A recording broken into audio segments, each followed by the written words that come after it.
Allah, Allah, you are my all, you are my love.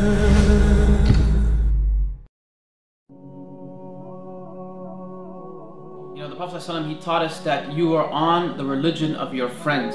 You are on this lifestyle of your friends. And I think that this advice, the Prophet ﷺ gave us is so pertinent in our times, because many of us choose our friends like we choose, basically cereal at the grocery store, with really not much choice, just whatever looks appealing at the time.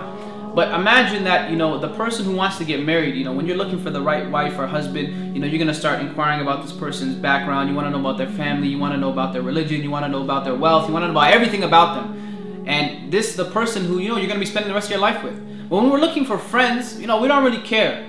I've known this guy since I was 2. I've known this person since I was 10, or this person's known me since then. And so that becomes a reason why you're friends with this person. But, to be honest, I think that we have to start choosing our friends like we choose our spouses. Your friend should be of top-notch quality. Your friend should be A or A pluses only. Because if you're with somebody who is not going to make you a better person, then that person, unfortunately, is not a friend that you should be taking. We need to learn to have friends who don't want to just be friends in this dunya, but they want to be your next door neighbors in Jannah.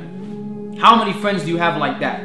Friends that are going to remind you, brother, sister, fear Allah. Brother, sister, let's establish the salah. How many friends are you going to have that are going to tell you, brother and sister, that what you're doing is wrong? I don't think that's a good action. Unfortunately, many of our friends have just become people that we know. And when I started practicing, and I don't want it to sound like an arrogant thing or whatever, but I had to cut a lot of people off.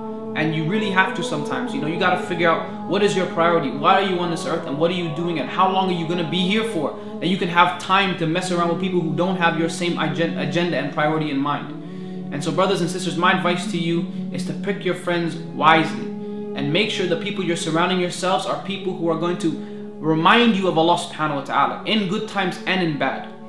And ultimately, these people who you're with are going to shape your identity. And if there's some brother or sister who you think is not really doing that well, then it's okay, inshallah, be that support system for them. But don't allow your core group, don't allow the majority of your friends to be people who you constantly have to give da'wah to. No. Be amongst the people who will give da'wah to you as well, inshallah, and you can grow as people. So brothers and sisters, inshallah, I hope that this advice, sincerely, it works and it penetrates your hearts.